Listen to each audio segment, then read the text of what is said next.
Assalamualaikum and very good morning, dear students. I hope that all of you would be enjoying very good health. Today we are going to start our next essay, which is written by Misato Ishimaro, and title of this essay is Nagasaki, August 9, 1945. This essay throws light and expresses the writer's grief over a terrible incident of history when during Second World War, USA dropped atomic bomb on two cities of Japan. These two doomed cities were Hiroshima and Nagasaki. So the present account of this essay is about the destruction that was caused by dropping of that atom bomb on Nagasaki, which was at that time a developed and wonderful city of Japan that later turned into charred bodies and ashes. So let us start reading the essay.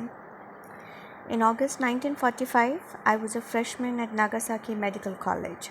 Writer describes that he was a student who recently got admission to Nagasaki Medical College.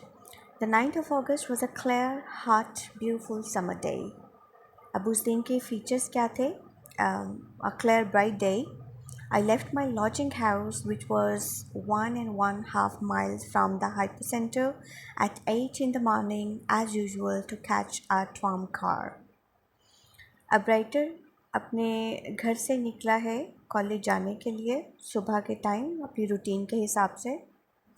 When I got to the tram stop, I found that it had been derailed in an accident. और जो उसकी tram car थी यानी उसकी जो train थी जिसका वो वेट कर रहा था वो डीरेल हो गई थी एक एक्सीडेंट में वो पटरी से उतर गई थी. I decided to return home. I was lucky. I never made it to school that day. और यही जो इंसिडेंट था ये उसके लिए लकी साबित हुआ क्योंकि उस दिन वो स्कूल नहीं गया. वो स्कूल ये रिफ़र कर रहे हैं अपने कॉलेज को, तो उसको स्कूल बोलते हैं. सो ये दिन उसके लिए लकी साबित हुआ और वो नहीं जा पाया उस दिन college. At 11 a.m., I was sitting in my room with a fellow student when I heard the sound of a B-29 passing overhead. अब सुबह 11 बजे के करीब जब वो अपने दोस्त के साथ अपने कमरे में बैठा है तो उसने ऊपर एक B-29 एक जंगी जहाज़ के गुज़रने की आवाज़ सुनी है. अब चूँकि बेटे ये जंग के दिन है इसलिए वहाँ पे जंगी जहाज़ गुज़रते रहते हैं. A few minutes later, the air flashed a brilliant yellow. लेकिन कुछ ही मिनट के बाद जो फ़िज़ा थी उसमें एक इंतहाई तेज़ चमकदार पीले रंग की रोशनी चमकी. And there was a huge blast of wind. और साथ ही एक तेज़दार धमाके की आवाज़. We were terrified and ran downstairs to the toilet to hide. हम घबरा गए और नीचे टॉयलेट के जाने भागे छुपने के लिए. Later, when I came to my sense, I noticed a hole had been blown in the roof. बाद में जब मुझे होश आया तो मैंने देखा कि छत पे एक सुराख हो चुका था. इसका मतलब कि वहाँ टॉयलेट में जब छुपने के लिए भागे हैं तो धमाके की शिद्दत इतनी ज़्यादा थी कि वो वहाँ पर बेहोश हो गए. तो होश में आने के बाद उसने देखा कि छत में सुराख हो चुका है. All the glass had been shattered. Shutter का मतलब होता है बिखर जाना. तमाम शीशा बिखर चुका था. And that the glass had cut my shoulder and I was bleeding. और उसके शोल्डर पर भी कट लगा था और वहाँ से खून बह रहा था. When I went outside, the sky had turned from blue to black and the black rain started to fall. Bomb dropping के बाद आसमान का रंग नीले से स्याह हो चुका था and black rain started to fall. और स्याह रंग की बारिश बरस रही थी. The stone walls between the houses were reduced to rubble. घरों के जो पत्थर की दीवारें थी सब कुछ मलबा बन चुका था. हर चीज़ तबाह बर्बाद हो चुकी थी. अब वो जो स्याह बारिश थी वो उसी मलबे की ही बारिश हो रही थी. After a short time, I tried to go to my medical school in Urakami, which was 500 meters from the hypocenter. कुछ वक्त के बाद राइटर अपने स्कूल जाने का उसने ठानी जो उराकमी में था. The air dose of radiation was more than 7,000 rads at this distance, but I couldn't complete my journey because there were fires everywhere. अब फ़िज़ा में जो रेडिएशन थी वो 7,000 तक जो उसका मेजरिंग यूनिट है वहाँ पहुँच चुकी थी. लेकिन राइटर वहाँ तक नहीं पहुँच पाया क्योंकि हर जगह आग लगी हुई थी। I met many people coming back from Urakami. उसको उराकमी से वापस आते हुए बहुत सारे लोग मिले। Their clothes were in rags and shreds of skin hung from their bodies. अब जिस तरह राइटर डिस्क्राइब करेगा कि उनकी जो कंडीशन थी वो बहुत पिटिएबल और इंतहाई इंसानियत सोच जो तस्वीर है उसने खींची है कि उनके कपड़े चित्रों में थे और उनके जिस्म के टुकड़े लटक रहे थे उनकी बॉडीज़ में से। They look like ghost with vacant stairs, और वो भूतों के मानंद दिखाई देते थे, विद वेकेंट स्टेयर्स के जिनकी नज़रों में अब जान नहीं रही। The next day I was able to enter Urakami on foot. अगले दिन वो कॉलेज जाने के काबिल हुआ and all that I knew had disappeared. और तमाम चीज़ें जिनको वो वहाँ जानता था, वो तमाम दीवारें, वो तमाम इमारतें, वो डेस्टिनेशन, वो पॉइंट, वो सब गायब हो चुके थे। Only the concrete and iron skeleton of the buildings remained. अब उसके सामने जो उसका कॉलेज था उसकी सिर्फ अब एक इमारत का ढांचा ही रह गया था। There were dead bodies everywhere. On each street corner we had tubs of water used for putting out fires after the air raid. और गलियों के मुख्तलिफ कोनों पे एयर रेड यानी जब फ़िज़ाई हमला होता है जंग के दिनों में तो उस आग को बुझाने के लिए गलियों के कोनों में पानी के टब रखे जाते हैं, तो उनकी बात कर रहा है। In one of these small tubs scarcely large enough for one person was a body of a desperate man who sought cool water. और उनमें से जो एक टब था उसमें एक डेस्परेट मैन, एक आदमी जो कि पानी की तलाश में भागा होगा, उसकी बॉडी वहाँ पे पड़ी हुई थी।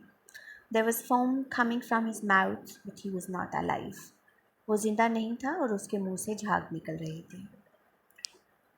I cannot get rid of the sounds of crying women in the destroyed fields.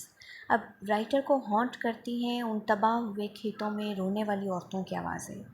As I got nearer to school, there were black, charred bodies with the white edges of bone showing in the arms and legs.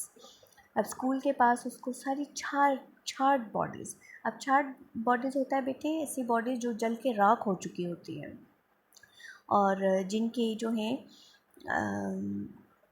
हड्डियाँ जो हैं उनकी जो bones हैं वो नज़र आने लग गई थी उनके आर्म्स और लेग्स की। A dead horse with a bloated belly lay by the side of the road, और उसी तरह रोड के साइड पे एक उनको डेड हॉर्स भी मरा हुआ नज़र आया। तो यानी ये डिस्ट्रक्शन जो है वो राइटर क्या बता रहा है कि तमाम ह्यूमन बीइंग्स इससे डिस्ट्रॉय हो गए थे, जानवर, फसलें, इमारतें, गर्ज ये कि उस शहर की हर चीज़ जो थी वो इस साने में तबाह व बर्बाद हो चुकी थी। और एक अंदाज़े के मुताबिक 5 मिलियन लोग जो थे वो बॉम्ब की डिस्ट्रक्शन से उसी वक्त मौके पर ही जाँ बहक हो गए थे। और इसके अलावा वो रेडिएशंस वहाँ पे इतनी ज़्यादा थी कि जापान की कई नस्लें जो हैं उन्होंने उस रेडिएशन से सफ़र किया और उनकी बाद की आने वाली नस्लें भी माजूर पैदा हुई। Only the skeleton of the medical hospital remained standing because the school building was wood, it was completely destroyed. अब उनकी स्कूल बिल्डिंग चूँकि वुड की थी इसलिए वो पूरी तरह डिस्ट्रॉय हो चुकी थी, सिर्फ बिल्डिंग का स्केलेटन ही रह गया था। My classmates were in that building attending their physiology lecture. When I arrived, some were still alive. They were unable to move their bodies. जिस वक्त बॉम्ब गिरा उस वक्त उसके क्लासमेट्स फिजियोलॉजी की क्लास ले रहे थे और अब जब वो वहाँ पहुँचा तो वो ज़िंदा तो थे लेकिन हरकत करने के काबिल नहीं थे। The strongest were so weak that they were slumped over on the ground. और मेरी क्लास के जो स्ट्रॉन्गेस्ट तालिब इल्म थे, जो हट्टे कट्टे लोग थे, वो भी इतने कमज़ोर हो चुके थे कि वो भी ग्राउंड में बस पड़े हुए थे। सो स्लम्प्ड ओवर होता है जब एक ढेर की सूरत में पड़े होते हैं। I talked with them and they thought they would be okay. But all of them would eventually die within weeks. मैंने उनसे बात की, उन्होंने मुझे यकीन दिलाया कि वो बेहतर हैं, लेकिन उन सब ने कुछ दिनों में मर जाना था। क्योंकि बच्चे इसकी वजह यही है कि ये एटॉमिक बॉम्ब है जिसकी रेडिएशन इतनी ज़्यादा होती है कि वो रेडिएशन जो इंटरनली जितना डैमेज करती है तो उससे बॉडी उसको सर्वाइव नहीं कर सकती। I cannot forget the way their eyes looked at me and their voices spoke to me forever. तो राइटर को अभी तक याद है कि किस तरह वो किन आँखों से उसे देख रहे थे और उनकी आवाज़ें किस तरह की खोखली थी. I went up to the small hill behind the medical school where all of the leaves of the trees were lost. इसके बाद राइटर उस छोटी सी हिल पे गया जो उसके स्कूल के पास थी, जहाँ तमाम दरख्तों के पत्ते भी गिर चुके थे. The green mountain had changed to a bald mountain. वो पहाड़ जो कभी हरा भरा और सरसब्ज होता था वो अब बिल्कुल चटियल हो चुका था. There were many medical students, doctors, nurses, and some patients who escaped from the school and hospitals. They were very weak and wanted water badly, crying out, "Give me water, please." Their clothes were in rags, bloody and dirty. Their condition was very bad. अब अपने school में जितने जो students हैं, doctors और nurses जो वहाँ पे भागने में कामयाब हो गए, उनकी हालत बताता है कि वो जहाँ पर भी स्कैटर्ड हुए उनकी हालत बहुत बुरी थी और वो सब उस जगह पर पानी के लिए चिल्ला रहे थे. उनके कपड़े चिथड़े बन चुके थे और हर तरफ उसको जो था उनकी इंतहाई ख़राब सूरत हाल नज़र आ रही थी. आज के लिए हम बेटे बस यहीं तक पढ़ेंगे.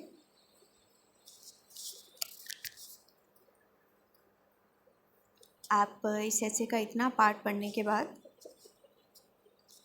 जो क्वेश्चन प्रिपेयर कीजिएगा उसमें आप करेंगे describe the scene of destruction as is being presented by the writer. Yeah, what details suggest the awesome power of the blast? Which details reveal the unusual effects? कि ये जो एटॉमिक बॉम्ब है उसकी क्या डिटेल्स राइटर ने बताई हैं, आप इसको देखेंगे. कल जब हम इस लेसन को कंप्लीट करेंगे तो उसमें आप देखेंगे कि राइटर अपने क्या व्यूज़ देता है एटॉमिक बॉम्ब ड्रॉपिंग के बाद, और फिर आप उसको भी प्रिपेयर करेंगे. Till then, take very good care of yourself. See you tomorrow.